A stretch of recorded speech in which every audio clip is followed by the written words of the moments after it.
Assalamualaikum warahmatullahi wabarakatuh. Pada pertemuan kali ini kita akan membicarakan riwayat Nabi Adam alaihi salam. Nabi Adam diciptakan oleh Allah dari tanah dan merupakan manusia pertama serta bapa dari seluruh umat manusia. Pada saat Allah hendak menciptakan Nabi Adam, Allah berkata kepada malaikat, "Inni ja'ilun fil ardi khalifah." Aku akan menjadikan seorang khalifah di permukaan bumi. Malaikat dengan nada sedikit protes berkata, "Ataj'alu fiha may yufsidu fiha wa yasfiku ad-dima wa nahnu nusabbihu bihamdik wa nuqaddisu lak." Tuhan, apa perlunya engkau ciptakan seorang khalifah di permukaan bumi? Kelak kalau mereka berkembang biak, kerjanya hanya akan melakukan kerusakan, menumpahkan darah, saling bermusuhan satu sama lain. Sedangkan kami, kata malaikat, sudah cukup bertasbih memuji kebesaranmu. Allah kemudian menjawab, "Inni a'lamu ma la ta'lamun." Aku lebih tahu tentang apa yang kalian semua tidak mengetahuinya. Setelah diciptakan Nabi Adam daripada tanah, ditiupkan roh, maka Allah kemudian mengajarkan kepada Nabi Adam berbagai macam ilmu pengetahuan. Wa 'allama Adam al-asma'a kullaha. Kemudian Allah mengajarkan Nabi Adam nama-nama segala sesuatu. Nama merupakan simbol daripada ilmu pengetahuan. Nabi Adam akan dijadikan khalifah di permukaan bumi. Maka dibekali oleh Allah Subhanahu wa taala al-asma'a kullaha, nama-nama segala sesuatu. Yang dimaksud di sini ialah al-ulumal katsirah, ilmu pengetahuan yang banyak. Malaikat pada mulanya protes. Kami kan sudah cukup bertasbih Tuhan. Kami kan sudah cukup memujimu. Untuk apa lagi membuat manusia sebagai khalifah di permukaan bumi? Seolah-olah malaikat tidak setuju. Allah yang maha tahu rahasia segala sesuatu memberikan vonis, aku lebih tahu tentang apa yang kalian semua tidak tahu. Oleh karena Nabi Adam dipersiapkan untuk menjadi seorang khalifah di permukaan bumi, maka dibekali oleh Allah dengan ilmu pengetahuan. Begitu Nabi Adam dan begitu kita. Karena bukan cuma Nabi Adam, kita pun oleh Allah dijadikan sebagai khalifah-khalifah di permukaan bumi ini. Yang nilai kekhalifahan kita bergantung kepada kondisi kita masing-masing. Ada orang yang menjadi khalifah level internasional, menjadi pemimpin dunia Islam. Ada orang menjadi khalifah level nasional saja. Ada khalifah tingkat kota saja. Ada khalifah tingkat kecamatan. Ada khalifah tingkat RW, RT, sekurang-kurangnya khalifah untuk tingkat rumah tangga masing-masing. Nah, tanpa membekali diri dengan ilmu pengetahuan, jangan berharap kita akan bisa melaksanakan tugas sebagai khalifah di permukaan bumi ini. Apapun saja, Nabi mengajarkan, "Man aradad dunya fa'alaihi bil ilmi, wa man aradal akhirata fa'alaihi bil ilmi. Wa man aradahuma fa'alaihi bil ilmi." Siapa yang menginginkan dunia harus dengan ilmu.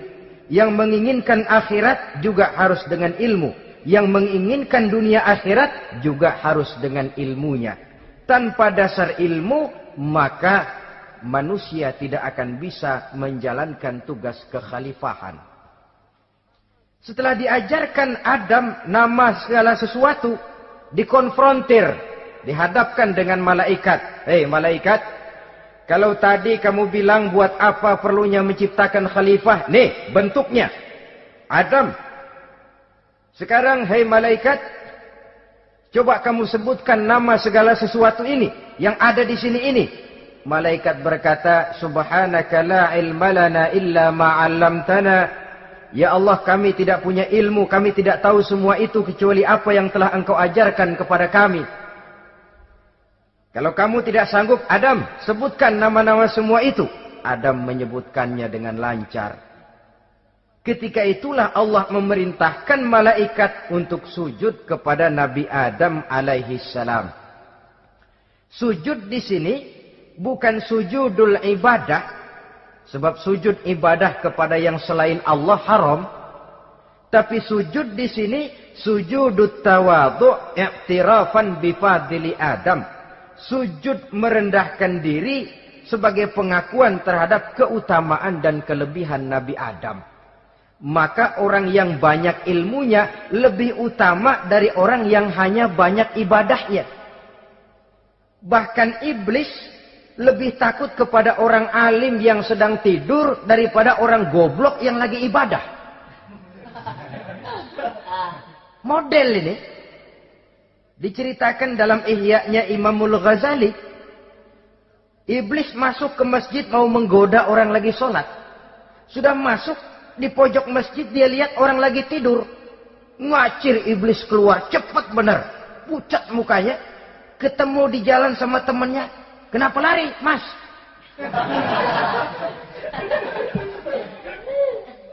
Kata temannya, saya mau goda orang sholat. Lalu tiba-tiba di pojok masjid saya lihat ada orang lagi tidur. Saya takut betul sama itu orang. Lari saya keluar. Loh, sama yang sembahyang sampean nggak takut, kok sama yang tidur takut bagaimana? Yang tidur itu orang alim. Yang lagi sembahyang itu orang goblok. Oh, godain orang goblok, saya colek juga dia lupa sembahyang. Tapi orang alim ini saya takut betul. Lah kalau diukur dengan malaikat waktu itu Nabi Adam, ibadahnya lebih banyak malaikat, jelas. Sudah bertasbih, sudah bertahmid malaikat.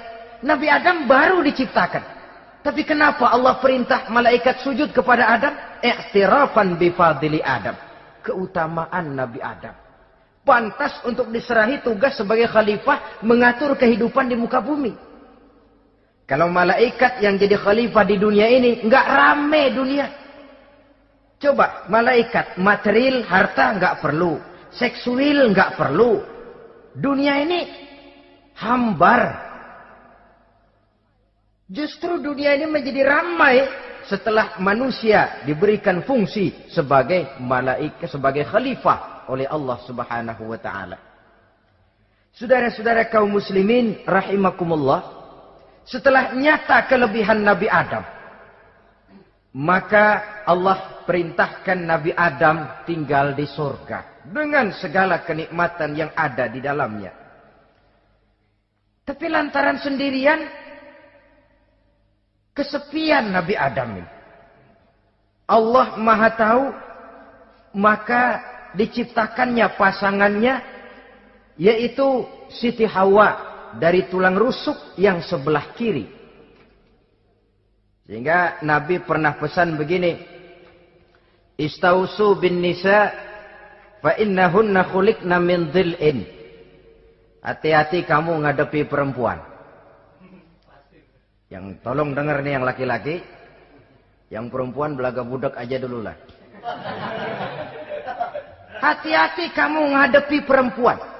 Fa innahunna khuliqna min dhil'in, karena perempuan diciptakan dari tulang rusuk sebelah kiri.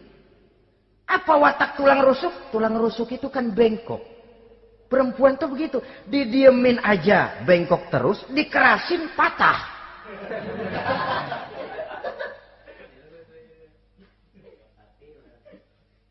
Saudara-saudara, di sini kita ambil satu hikmah bahwa ternyata yang bikin hidup terasa enak karena di sekitar kita banyak orang lain. Bodoh manusia kalau dia merasa bisa hidup sendirian. Tinggal di tengah kampung tapi gayanya gaya orang tidak mau kenal dan tidak mau tahu sama tetangga. Jangankan di dunia, di sorga saja Nabi Adam karena sendiri kesepian. Apa saudara mau tinggal di Jakarta? Apa saja di Jakarta, sudahlah milik saudara. Hotel Indonesia dikasih saudara, Hotel Borobudur punya saudara, Monas buntel bawa pulang. Semanggi ambil, tapi di Jakarta saudara tinggal sendirian. Kira-kira enak nggak? Ternyata yang bikin hidup terasa nikmat karena di sekitar kita banyak orang lain. Begitulah Allah ciptakan Siti Hawa. Setelah diciptakan Siti Hawa, natur manusiawi, Nabi Adam mau main pegang aja. Kata Allah, hai Adam, jangan kau sentuh sebelum kau bayar maharnya. Maharnya apa ya Allah? Maharnya antusalliya ala Muhammadin sallallahu alaihi wasallam. Maharnya kau bersolawat kepada Nabi Muhammad. Manusianya belum lagi diciptakan, tapi namanya sudah ada. Nurnya sudah ada.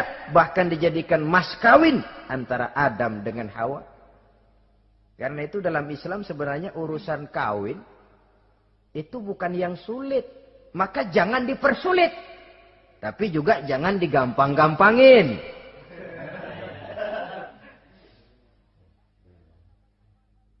Artinya yang namanya mahar ini, walaupun cuma sebentuk cincin besi kalau orang sangat tidak mampu. Bahkan dengan mengajarkan Fatihah saja sah sudah. Saya terima nikahnya Fulanah binti Fulan, dengan mas kawinnya saya ajarkan dia surah Fatihah. Kalau memang kere betul, tidak punya apapun, sah sudah itu. Agama ini mudah, karena itu jangan dipersulit, tapi juga jangan digampang-gampangin. Setelah itu Allah memerintahkan, Ya Adam uskun anta wa zawjukal jannah. Hai Adam, kau dan istrimu tinggallah dalam surga. Wa kula minha ragadan haitsu syi'tuma. Segala makanan yang ada di dalamnya boleh kau makan. Pakaian yang aneka warna boleh kau pakai. Nikmati seluruh fasilitas yang ada di surga ini. Cuma atu aja Adam. Yang lain boleh dah. Mau ngapa pakai atu aja jangan. La taqraba hadhihi syajarah. Jangan kamu dekati pohon khuldi itu. Dekat saja jangan. Apalagi sampai metik. Jangan Adam. Saudara, ma'asyiral muslimin, itulah watak manusia. Kalau ada 10 persoalan, yang 9 boleh, yang 1 tidak boleh, yang tidak boleh yang bikin dia penasaran. Gua pengen tahu ngapa kagak boleh sih. Timbul penasaran. Apalagi iblis selalu berusaha. Sebab pada waktu malaikat disuruh sujud, semuanya sujud kepada Adam. Iblis tidak mau sujud. Tuhan tegur. Iblis, kenapa kamu tidak mau sujud? Mana mungkin Tuhan. Saya akan dibikin dari api, kata iblis. Adam dari tanah. Unsur api lebih mulia dari unsur tanah. Masa saya harus tunduk kepada Nabi Adam? Gengsi dong. Adam kan anak kemarin sore, baru dibikin. Masa saya harus tunduk kepada orang yang macam itu? Ini kan perintah aku iblis. Kalau kau tidak mau tunduk, keluar dari surga ini. Terusir iblis dari surga karena kesombongannya tidak mau sujud kepada Adam. Nah, logika, kalau udah di surga aja sombong diusir, apalagi yang masih tinggal di pinggir kali sombong.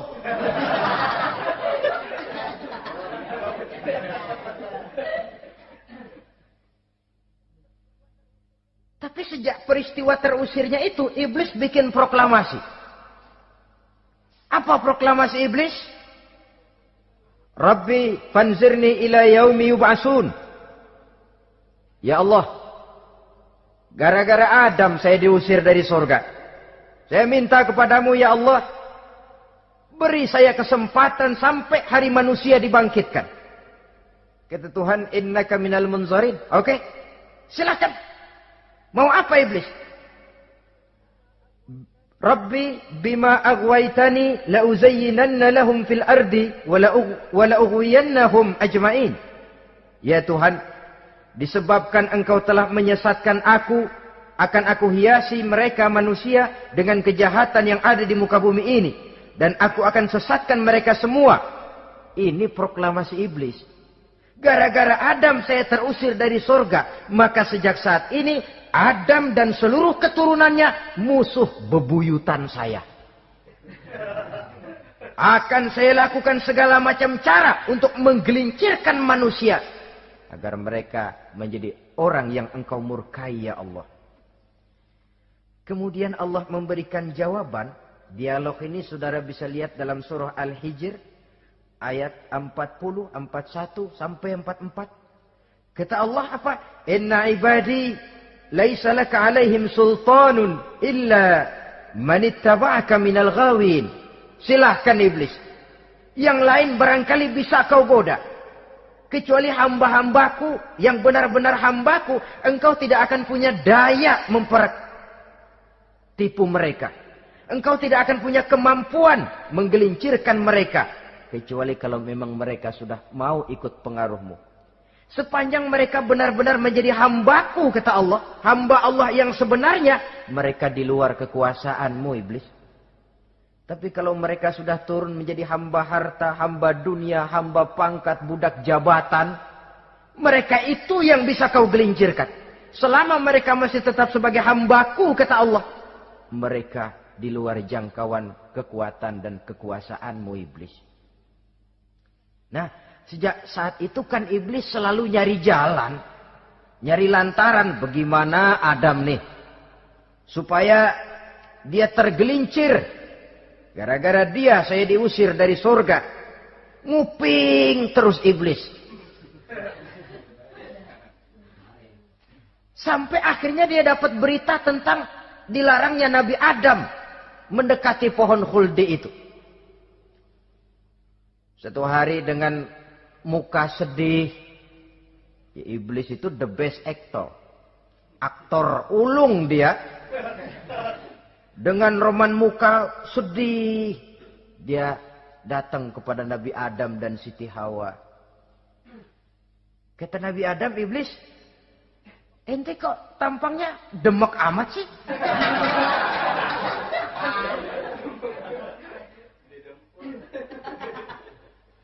Kenapa begitu sedih? Adam, saya sebenarnya tidak ada yang bikin saya sedih. Cuma saya dapat berita bahwa engkau tidak akan selamanya di dalam surga ini. Wah Adam, kalau engkau bisa tetap tinggal di surga bersama istrimu, alangkah bahagianya saya, kata iblis. Tapi saya dapat kabar, ente nggak bakalan lama-lama di surga. Buktinya ente dilarang makan buah khuldi. Khuldun artinya kekal. Kalau kau makan buah itu, kau akan kekal di surga Adam. Tuhan nggak pengen, makanya dilarang. Wa qasamahuma inni lakuma laminan nasihin. Untuk memperkuat omongannya, sumpah si iblis. Bener Dam, saya sih ngomong cuma buat kepentingan ente. Saya sayang sama ente. Oh, yang tahu cuma saya dah. Bicaranya seolah-olah untuk kepentingan Nabi Adam. Sebenarnya tujuannya tidak lebih menjerumuskan Nabi Adam. Begitu iblis zaman dulu, zaman Adam. Dan begitu iblis zaman sekarang. Seolah-olah bicaranya untuk kepentingan umat Islam. Tapi sebenarnya tujuannya ngelecehin. Memperdayakan umat Islam. Dia bilang kepada Adam, saya sih cuma ngasih saran Adam, kalau ente pengen selamanya di surga, petik aja tuh buah. Pokoknya beres dah. Itu si Tuhan ngelarang, jangan bohongin doang lo. Supaya kau dan istrimu tidak lama-lama di surga, maka dilarangnya kau memakan buah khuldi itu. Udah, embat aja. Saudara-saudara, tipu daya iblis ini bisa kita baca dalam surah Al-A'raf ayat 20 sampai ayat 22. Nabi Adam tergoda, ditambah oleh bujuk rayu Siti Hawa. Nabi Adam yang setengah hati itu akhirnya terpancing betul. Sebab itu perempuan, walaupun peranannya tidak begitu kelihatan, tapi memang sangat menentukan. Tidak ada seorang suami bisa sukses jadi apapun dia tanpa peran serta istrinya. Karena itu sebagai muslim, kita punya teman hidup dan kita punya lawan hidup. Siapa teman hidup kita? Dalam arti sempit, teman hidup kita, istri.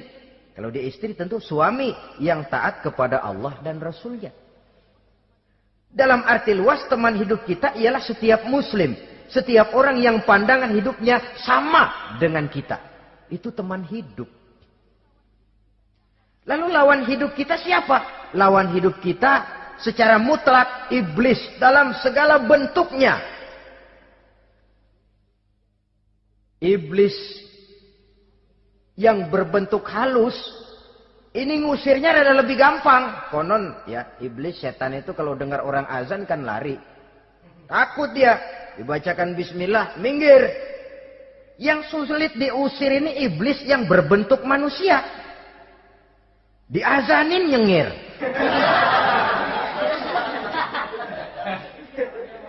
Gawat ini.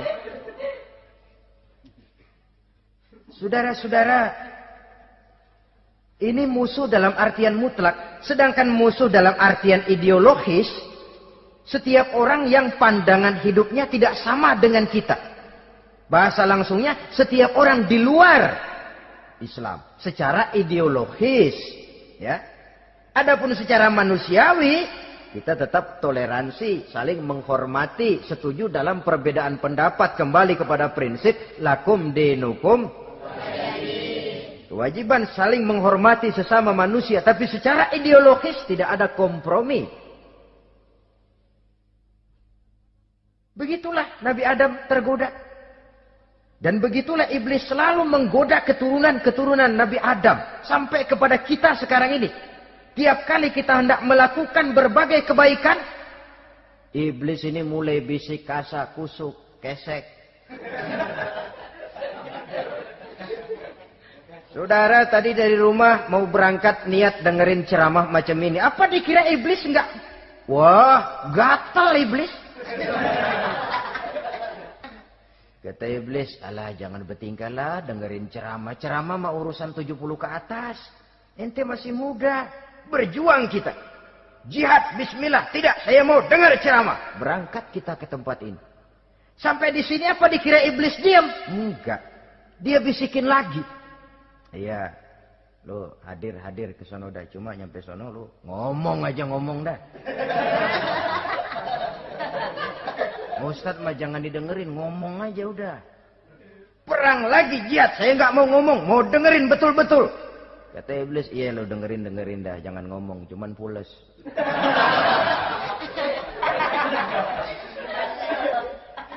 Segala macam cara dilakukan oleh iblis untuk menggelincirkan manusia. Ketika Nabi Adam mengambil buah khuldi itu, datanglah murka Allah. Adam, seolah-olah kalau bahasa kita, kelewatan kamu Adam. Dari belum ada aku ciptakan engkau. Barangkali kau merasa kesepian, aku ciptakan Hawa. Aku tinggikan derajatmu dari malaikat sampai malaikat sujud kepadamu. Aku perintahkan kau tinggal di surga dengan seluruh fasilitas yang ada di dalamnya. Cuma satu yang aku minta, jangan dekati pohon khuldi, engkau tidak sanggup Adam. Keluar dari surga ini.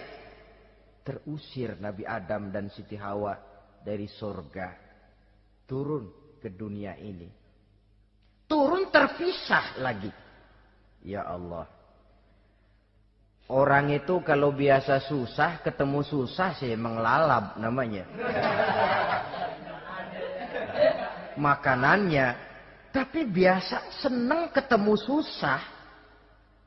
Ini yang kalau tidak kuat mental. Tengoklah zaman sekarang kan nih. Kalau tuan-tuan rajin baca pos kota. Kayaknya nyawa murah bener. Pasal duit 100, nyawa hilang.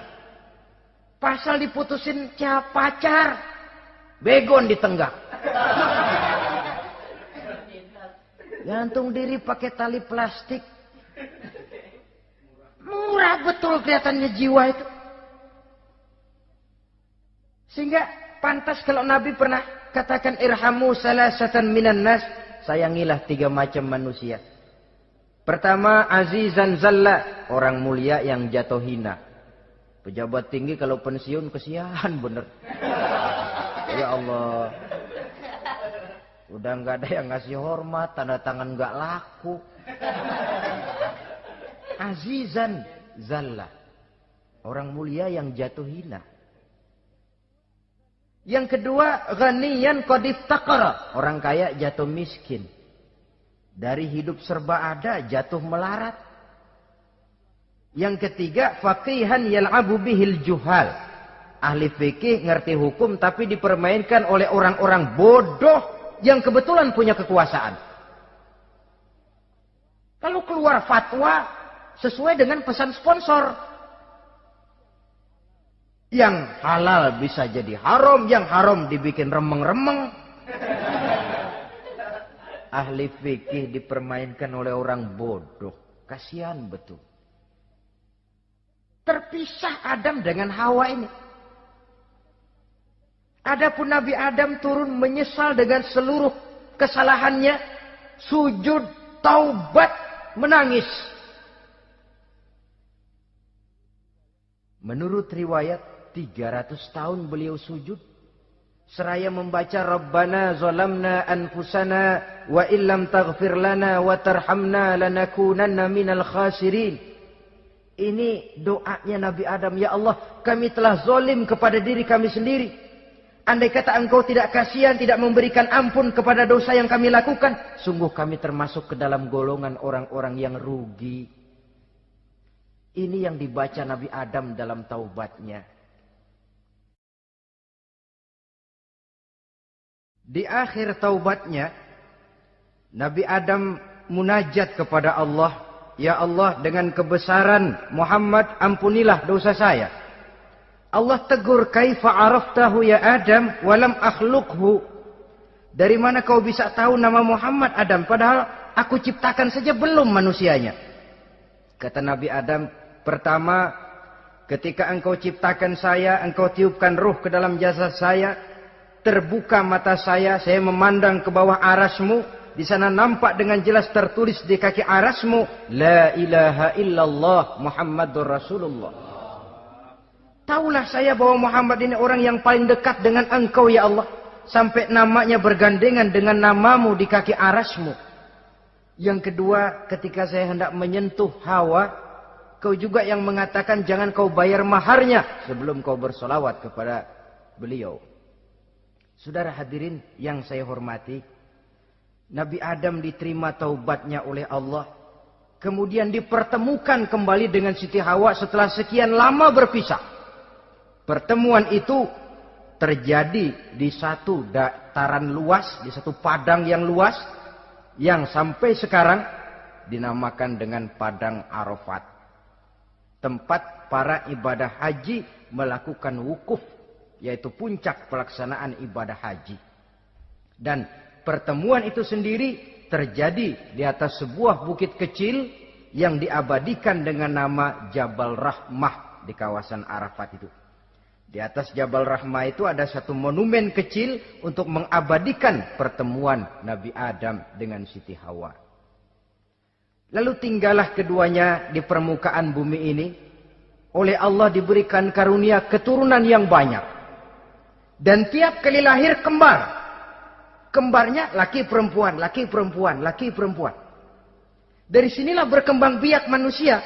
Di mana di zaman Nabi Adam perkawinannya silang. Karena tentu tidak ada manusia lain. Perkawinan silang itu artinya, kalau si A dan B, A ini laki, B perempuan, kemudian lahir kembar kedua antara C dengan D, maka begitulah yang A dikawinkan dengan D, yang C dikawinkan dengan B. Perkawinan silang. Tidak boleh perkawinan yang kembar sama waktu dilahirkan. Nah, di antara putra-putra Nabi Adam yang kemudian juga membuat sejarah, yaitu Habil dan Qabil. Habil, saudara kembarnya namanya Labuda, perempuan. Kabil, saudara perempuannya Iklimah. Menurut hukum perkawinan waktu itu harus silang. Habil harus kawin dengan Iklimah dan Kabil harus kawin dengan Labuda. Tapi Kabil protes. Dia kepengen kawin dengan saudara kembarnya sendiri. Dalam arti yang sama-sama dilahirkan dengan dia, yaitu Iklimah. Kenapa? Karena kebetulan rupa Iklimah ini lebih cantik daripada Labuda. Protes kepada ayahandanya Nabi Adam. Abah, saya tidak terima, saya harus kawin dengan Iklimah. Tidak Kabil, kamu harus kawin dengan Labuda. Enggak mau. Kenapa dengan Labuda? Kurang kece.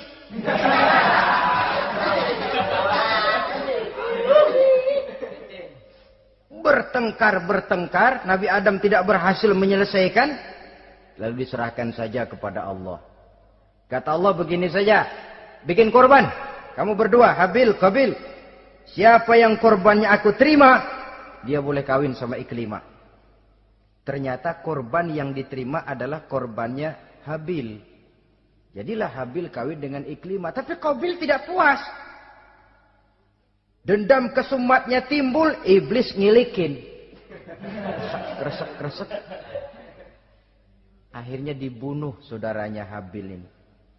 Inilah sejarah pembunuhan pertama dalam kehidupan manusia. Kabil membunuh Habil. Habis dibunuh bingung. Bagaimana naruhnya ini mayat? Allah lalu memberikan petunjuk. Dalam Al-Ma'idah ayat 31 itu dijelaskan. Ada burung gagak berantem sama burung. Yang satu mati. Nah, oleh yang masih hidup, tanah ini dicakar-cakar sama kakinya dan sama paruhnya. Sehingga berbentuk lubang, bangkai saudaranya itu dimasukin ke lubang itu, lalu diuruk lagi pakai tanah. Oleh cakar kakinya dan paruhnya itu. Sehingga Kabil, cara ini bisa. Itulah sejarah penguburan pertama dalam perkembangan manusia. Oleh karena itu, Nabi memberikan penjelasan, man sanna sunnatan hasanatan falahu ajruha wa ajru man amila biha wa fi riwayatin wa ajru man tabi'aha. Siapa orang yang melakukan satu kebajikan, dia akan mendapat pahala dan pahala dari orang-orang yang mengikuti kebaikannya. Misalnya saudara membentuk pengajian. Ramai pengajian saudara. 1000 orang yang datang ngaji, 1000 orang saudara dapat pahala. Sponsor kebaikan. Sebaliknya, wa man sanna sunnatan sayyi'atan falahu ismuha wa ismu man amila biha, ay wa ismu man tabi'aha. Siapa yang memulai suatu kejahatan, dia akan mendapat dosa dan dosa dari orang-orang yang melakukan atau mengikuti kejahatannya. Umpamanya saudara mengadakan pesta. Lalu dalam pesta itu terjadi segala macam maksiat. Maka seluruh maksiat yang terjadi malam itu di tempat itu, saudara ikut dapat dosanya. Kenapa? Sponsor. Tiap kali ada pembunuhan, Kabil dapat andil dosa. Kenapa? Sponsor. Tapi kalau 2 orang muslim, ini masalahnya Habil nggak ngelawan kan, dibunuh. Tapi kalau 2 orang muslim berkelahi, kata Nabi apa? Apabila 2 orang muslim saling berbunuh-bunuhan, maka al-qatil wal maqtul finnar. Baik yang membunuh ataupun yang dibunuh, dua-duanya neraka. Sahabat heran, ya Rasul, kalau yang ngebunuh masuk neraka pantas, tapi ini yang dibunuh kenapa neraka juga? Soalnya sama-sama niat, cuman keduluan aja. Itu kan masalahnya. Andai kata dia nggak terbunuh, dia yang akan membunuh. Niat itu sudah ada. Nah, kalau Habil ini dia tidak punya niat membunuh, dia memang dibunuh oleh Kabil. Saudara-saudara kaum muslimin rahimakumullah. Lalu dari situlah berkembang biak keturunan Nabi Adam alaihi salam. Sehingga dengan demikian bisa kita katakan sebagai satu konklusi Pertama, bahwa manusia adalah makhluk Allah yang menempati kedudukan tertinggi dan berasal dari Nabi Adam sebagai manusia pertama. Dengan malaikat sekalipun, manusia sebenarnya lebih tinggi. Kapan? Kalau dia tetap benar-benar sebagai hamba Allah yang membekali diri dengan ilmu pengetahuan. Laqad khalaqnal insana fi ahsani taqwim. Kami ciptakan manusia dalam bentuk yang paling baik. Dan ketinggian manusia itu tidak ditentukan oleh bahan-bahan dari mana manusia diciptakan. Tapi ditentukan oleh adanya roh yang ditiupkan ke dalam jasadnya. Dan kemampuan yang ditimbulkan oleh nilai-nilai rohaniah tadi. Kalau secara biologis kita ini semua bahannya sama. Dari saripati mak tanah yang menghasilkan buah yang dimakan oleh mak bapak kita. Membentuk hormon, menghasilkan sperma. Terjadi kerjasama yang baik antara ibu dan bapak. Sehingga kemudian melahirkan kita ke alam dunia ini. Secara biologis bahan kita sama. Dan tidak itu yang menentukan ketinggian manusia. Walaupun keturunan juga mempengaruhi. Sebab sekarang ada istilah ramai orang bicara bayi tabung. Dan majelis ulama sudah memberikan fatwa kalau spermanya itu berasal dari sang bapak, tidak jadi masalah. Tapi kalau dari orang lain, haram.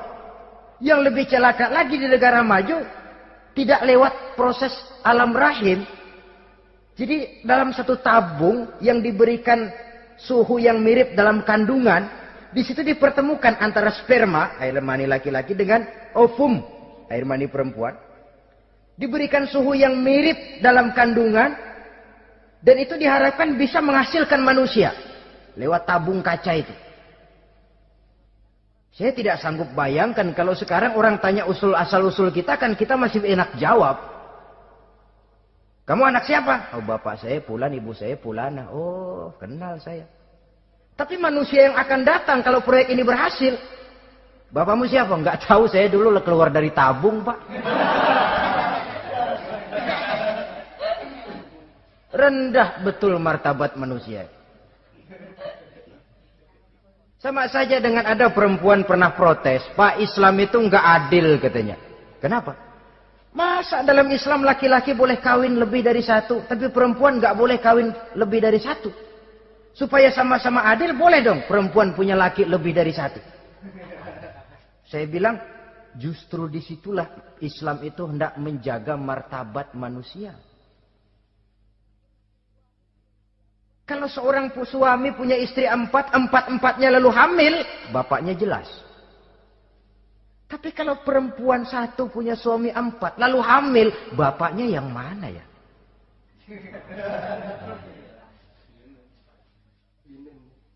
Rendah martabat manusia. Ketika si bayi lahir, ibunya lihat, nah ini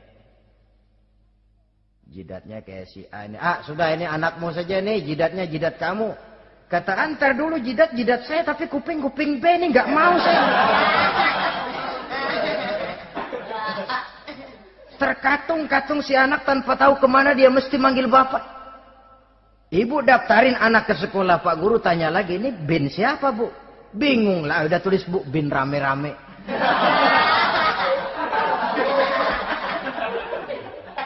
Kan rusak martabat manusia kalau sudah begitu.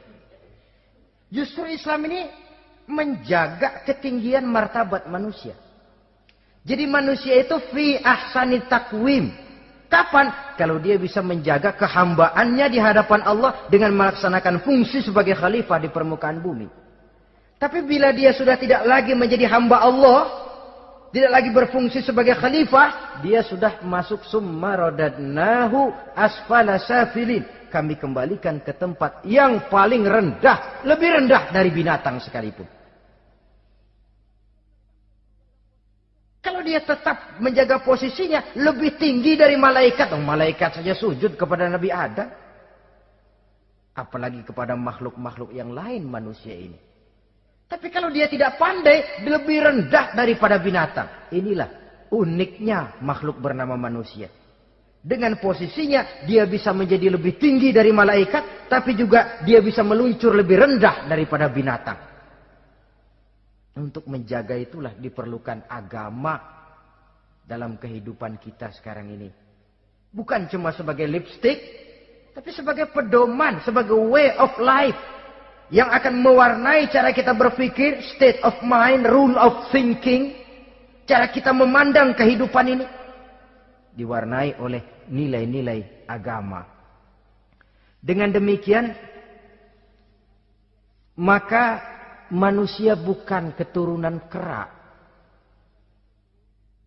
So, ada satu teori, namanya teori evolusi, yang disampaikan buat pertama kali oleh Charles Darwin. Dia mengemukakan teori bahwa perkembangan kehidupan sesungguhnya di dunia ini menunjukkan mata rantai yang utama melalui apa yang dia namakan seleksi alamiah. Mula-mula dari ikan melalui seleksi ke amfibi, dari amfibi ke reptil, dari reptil ke mamalia, dari mamalia ke mamalia kecil, dari mamalia kecil ke primat, dari primat ke monyet, dari monyet menjadi Homo erectus. Ini teori Darwin. Tapi dia tidak jelas-jelas mengatakan bahwa manusia keturunan monyet, hanya seketurunan. Seketurunan kan tidak berarti keturunan. Begini saja. Toyota Kijang sama Toyota Corolla itu seketurunan. Tapi Corolla dengan Kijang kan lain. Cuma seketurunan. Dalam arti sumbernya sama. Makhluk yang tidak tahan seleksi alam oleh udara yang sangat dingin, perkembangan cuaca yang sangat panas, gempa bumi dan sebagainya, seleksi alam dia namakan, hilang, musnah dari peredaran. Seperti ada binatang raksasa itu, dinosaurus, sekarang kan cuma tinggal dongeng saja, tinggal nama atau kerangka. Itu oleh seleksi alam dia nggak lulus, hilang. Yang bertahan, yang lulus seleksi alam. Manusia walaupun kecil yang lulus seleksi alam ini. Biar dihantam gempa bumi, angin topan, tetap aja ngejedok. Nah, teori Darwin ini, teori evolusi ini didukung dan dibuktikan oleh peninggalan fosil atau binatang dan tumbuhan yang hidup dan mati selama perkembangannya. Dari bentuk organik pertama hingga pendahulu terdekat daripada manusia. Tapi ada satu kelemahan dari pokok daripada teori evolusi ini. Pertama, garis perkembangan dari Homo erectus, yakni manusia jalan tegak, semacam gorilawi itu, sampai kepada manusia mutaakhir masih belum menentu. Artinya, okelah, kalau manusia seketurunan dengan kera, batas antara manusia yang wujud sekarang dengan manusia purba itu apa? Yang menjadi penghubung. Monyet tidak mungkin. Ini dianggap mata rantai yang hilang. Missing link namanya dalam istilah ilmiahnya. Dan ini masih dicari sampai sekarang. Kalau pendahulu terdekat manusia mutaakhir ini manusia purba, katakan Homo erectus, manusia jalan tegak. Lalu generasi sudah itu sebelum berbentuk manusia apa? Ternyata sampai sekarang masih ada missing link, mata rantai yang hilang. Lalu yang kedua, teori evolusi berhenti kepada manusia mutaakhir. Kalau memang kita manusia sekarang ini hasil evolusi, tentu kita akan terus berevolusi lagi. Dan akan jadi apa kita nanti? Ternyata sudah ribuan tahun manusia tetap manusia begini-begini aja. Tidak berevolusi kita ini. Apa lalu matanya jadi cuma satu di tengah? Hasil evolusi? Kan tidak. Tidak berevolusi. Jadi kembali kepada Quran, manusia pertama adalah Nabi Adam. Dan manusia-manusia berikutnya keturunan daripada Nabi Adam. Dan bukan hasil evolusi daripada monyet. Juga tidak akan berevolusi kemana-mana. Kalau demikian benarkah teori evolusi? Untuk mengatakan mutlak benar, bukan wewenang kita. Untuk mengatakan salah total, juga kebenaran ilmu adalah relatif sebagai relatifnya daya pikir manusia. Di samping dia harus membuktikan kebenarannya, maka kebenaran ilmiah adalah kebenaran yang relatif dan temporer. Contoh kecil saja. Dulu orang berteori bahwa bagian yang terkecil dari suatu benda namanya molekul, kan begitu? Molekul ini nggak bisa dibagi-bagi. Bagian yang paling kecil dari suatu benda namanya molekul. Ilmu terus berkembang. Ternyata molekul sebenarnya terdiri daripada atom. Atom itulah bagian terkecil dari suatu benda yang nggak bisa dibagi-bagi lagi. Nah, berubah sudah teori pertama. Tidak jadi molekul sekarang, atom. Belakangan rupanya atom masih tersusun dari partikel-partikel. Partikel inilah bagian yang terkecil dari satu benda, berubah lagi sudah. Dan tidak mustahil akan ada penemuan bahwa partikel pun masih bisa dibagi-bagi lagi. Begitu juga dengan teori evolusi ini. Sehingga beberapa ahli semacam Dr. Charles Oxnard, Dr. Jane Paul Hallett dari Chicago dan California, mereka sudah membantah teori evolusi ini. Namun masalah paling pokok dari kita ialah kita diciptakan oleh Allah berasal dari Nabi Adam alaihi salam. Nabi Adam diciptakan dari tanah. Dan kita bukan hasil dari evolusi, juga tidak akan berevolusi. Nah, lalu kepada makhluk bernama manusia diberikan fungsi sebagai khalifah di permukaan bumi ini. Ini yang dulunya malaikat protes. Sebagai khalifah, tugas kita apa? Khalifah Allah di muka bumi. Menerjemahkan sifat Allah sesuai dengan batas-batas kemanusiaan kita. Allah Maha Pengasih. Berusahalah kita pengasih kepada makhluk sesuai dengan batasan manusiawi kita. Allah Maha Menolong. Ringan tanganlah kita menolong orang yang memerlukan sesuai dengan batas kemampuan kita. Fungsi khalifah. Untuk bisa berfungsi sebagai khalifah secara baik, kita harus mempunyai modal yang dinamakan ilmu pengetahuan. Dan Islam sangat menggalakkan itu. Jauh dulu 14 abad yang lalu, dari desa kecil yang bernama Mekah yang peta belum muat, orang di dunia belum kenal, sudah keluar seruan utlubil ilma walau bisin, tuntutlah ilmu walaupun di negeri Cina. Ngomong Cina di Mekah, padahal Mekah waktu itu belum masuk peta, belum dikenal orang. Sudah ada revolusi ilmu dan budaya. Belajar walaupun harus nyebrang ke negeri Cina. Lalu ada lagi misalnya, Alimu auladakumus sibahata warrimayah, kata Nabi. Ajarkan anakmu renang dan lempar. Lempar lembing, lempar cakram. Olahraga. Satu tanda Islam agama masa depan. 14 abad yang lalu di Saudi Arabia, Nabi mengajarkan, ajari anakmu berenang. Kalau Islam agama untuk orang Arab saja, mau berenang di pasir. Tapi wawasan pandangannya luas. Bahwa Arab sebagian besar memang Islam, betul. Tapi Islam bukannya Arab, itu juga jelas. Sepanjang kita masih menjadi khalifah Allah, maka sepanjang itu kita fi ahsani taqwim. Nah, sebagai khalifah Allah kita bertugas membudidayakan alam ini. Kita kadang-kadang terlalu. Ada ayat, wa ma min dabatin fil ardi illa 'alallahi rizquha. Semua yang melata di muka bumi dijamin rezekinya oleh Allah. Ayat itu betul. Hak karena datang dari Allah. Bahwa rezeki disediakan di muka bumi, memang. Tapi rezeki itu tidak turun begitu saja laksana jatuhnya embun di waktu pagi. Kita harus berusaha. Dan usaha manusia mencari rezeki lain dengan ayam. Kalau ayam dari tahun atu. Jadi rezekinya tuh modalnya cuma ceker patok. Coba. Dari tahun 1 ayam, asal punya ceker, punya patok, sudah dapat rezeki dia. Nggak perlu masuk TK, SD, SMP. Tapi manusia cari rezeki, apalagi zaman sekarang. Persaingan hidup tajam, lapangan kerja sulit, tensi ekonomi tinggi. Masuk sekolah urusan, tamat sekolah urusan. Kadang-kadang dilema juga. Masuk perguruan tinggi negeri sulitnya setengah mati kayak onta masuk ke lubang jarum.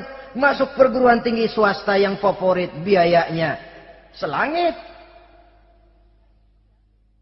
Artinya tanpa membekali diri dengan ilmu, keahlian, skill, kemampuan, fungsi sebagai khalifah sulit untuk bisa kita laksanakan.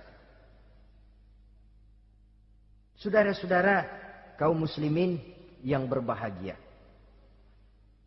Kalau fungsi khalifah ini mampu kita laksanakan, iblis putus asa sudah. Sebagai khalifah di satu pihak kita menyembah hanya kepada Allah, di lain pihak kita membudidayakan alam ini. Ada apa sih di perut bumi?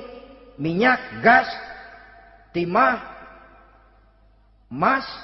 Ada apa sih di lautan? Pelajari lewat oceanografi. Membudidayakan alam. Air sungai supaya arusnya nggak mengalir mubazir. Ada manfaatnya, bisa menimbulkan energi yang menghasilkan tenaga listrik. Bisa mengairi persawahan, irigasi. Bikin apa? Bikin jam. Membudidayakan alam. Tapi juga mengislamkan budidaya itu. Bahasanya mengkulturkan natur, mengislamkan kultur. Membudidayakan alam dan mengislamkan budi dan budaya manusia ini. Sehingga apapun yang kita kelola dari alam ini nantinya akan untuk menunjang tugas sebagai khalifah sujud kepada Qadhi Rabbul Jalil. Saudara-saudara, maka bersyukur kita oleh Allah dijadikan manusia. Tidak pesan, terima beres, cantik. Dari segi biologis maupun psikologis, tidak ada makhluk secantik manusia. Dibekali dengan agama, di samping akal. Sehingga agama membimbing akal agar sampai kepada kebenaran yang hakiki. Kita sebagai keturunan Nabi Adam, memegang fungsi khalifah. Jadi jangan main-main loh, kita ini turunan Nabi, betul ini. Saudara-saudara yang hadir semua di depan saya ini, termasuk saya, kita gini, turunan Nabi kita ini. Nabi Adam. Jangan main-main loh, turunan Nabi gini-gini. Nabi Adam.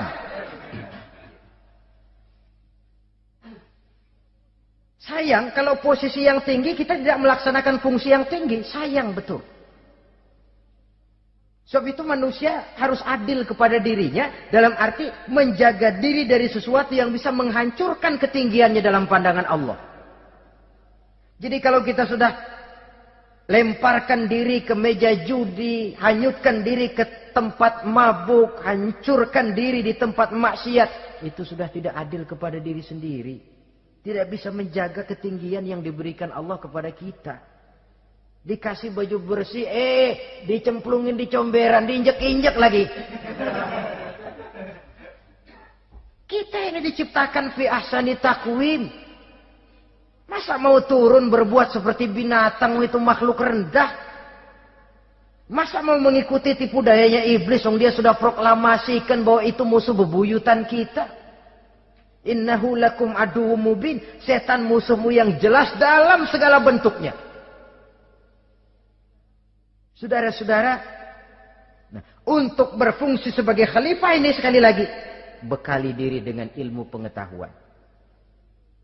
Dan ilmu itu di zaman kita sekarang tentu kalau Nabi Adam diajari langsung oleh Allah, wa 'allama Adam al-asma'a kullaha. Lah kalau kita mau nunggu Tuhan ngajarin, geblek terus. Ya tidak mustahil Allah memberikan ilmu yang disebut ilmu laduni ya. Transfer. Langsung Allah memberikan kepada seorang hamba, membukakan pintu hatinya. Tapi bukan potongan kayak kita yang dapat ilmu laduni macam begitu. Satu contoh. Menurut ceritanya, Hadratus Syekh Kiai Hasyim Asy'ari itu kan ngaji beliau kepada Kiai Khalil, Bangkalan, Madura. Kiai Khalil ini wali. 2 tahun. Berguru di sana, nggak diajarin apa-apa.